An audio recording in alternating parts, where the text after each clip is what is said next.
It's all about the military-industrial complex. Right. America just passed a budget of $1.7 trillion. Oh, by the way, with $31 trillion in debt. Over half of it, over half, went to the military, industrial, intelligence complex.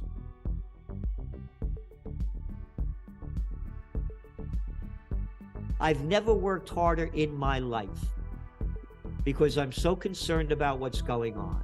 The military-industrial complex got half, and they won't give us the numbers that go to the CIA, the FBI, the NSA, and the Homeland Security. They won't give us those numbers. So the number is well over, the official number for just the military-industrial complex is $858 billion. Again, it's half right there.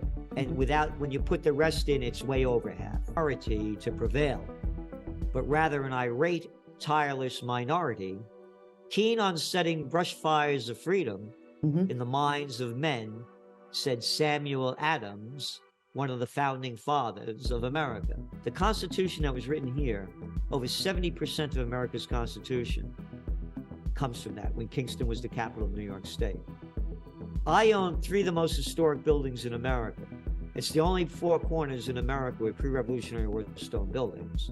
And I bought them because of what they represent, the spirit of this country once had. Biden's going down, and so is the economy. And again, when all else fails, they take you to war, as I've repeated over and over again.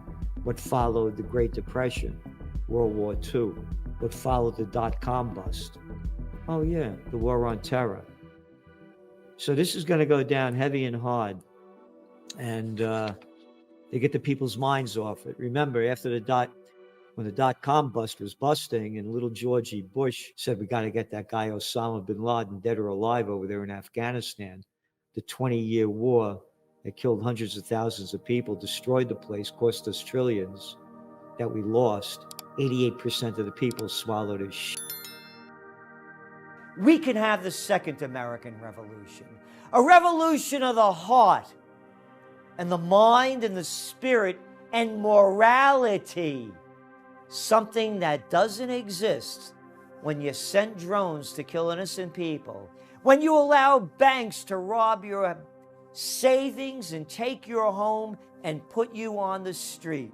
A morality that doesn't exist when they make up names like austerity measures to rob your money, raise your taxes, take your pensions and benefits away, and give them to the banksters.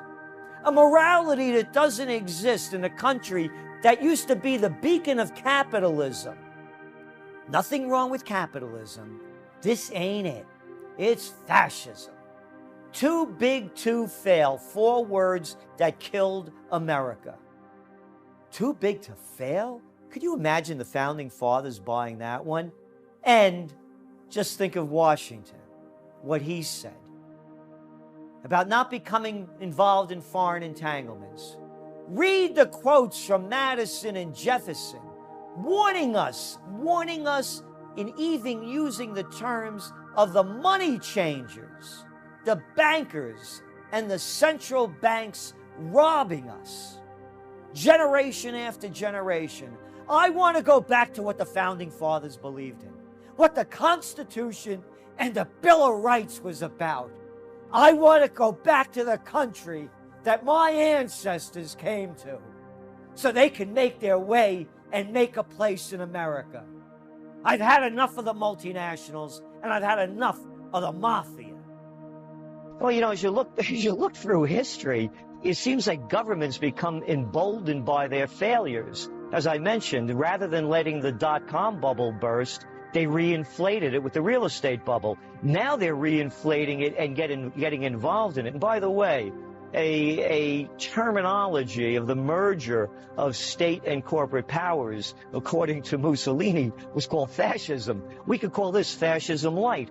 So we're concerned, and we're not saying this is going to happen, but after these kind of catastrophic collapses, sometimes they're followed by war. This was a country of land of opportunity. It's gone. It's gone. So the people have to unite. If, again, they did it before, we could do it again. What's the solution? There are solutions. And the first solution is to remember and understand and look at what we got, how we got here, and where we're going. It doesn't take a trend forecaster to figure it out. We need a new direction and a new path. And what I want to do is begin with restoring America. I know the country wasn't great. We've had problems with slavery, and they were real. And discrimination, they're real. But our ancestors came here also because it was the freest nation on earth. It was the nation where anybody from any level, from any country, any nationality, could start at the bottom and go to the top. Now the rug's pulled out from us. The top is only for the 1%. There were great things about America. This was the land of equality. This was the country that nations around the world wanted to emulate for the freedoms that we the people had, that our founding fathers fought for. It wasn't just about money and the mafia controlling everything. The United States has managed to use the Ukraine crisis to destabilize Europe. The Americans, as it were, cut off Europe from Russia, set the Europeans against the Russians. Why would they do that? Because Europe, in alliance with Russia, could be a strong bloc both politically and economically, culturally and socially. In general, up to 500 million people live in the EU and Russia, he added.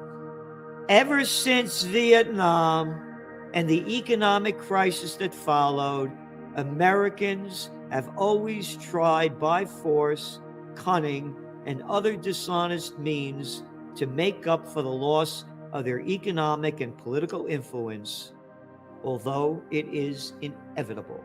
Oh yeah, and the blocking of course, of which is part of the invasion of the grains and other commodities that were coming out of that area in Ukraine. That's true, but the big number is because of what the politicians did.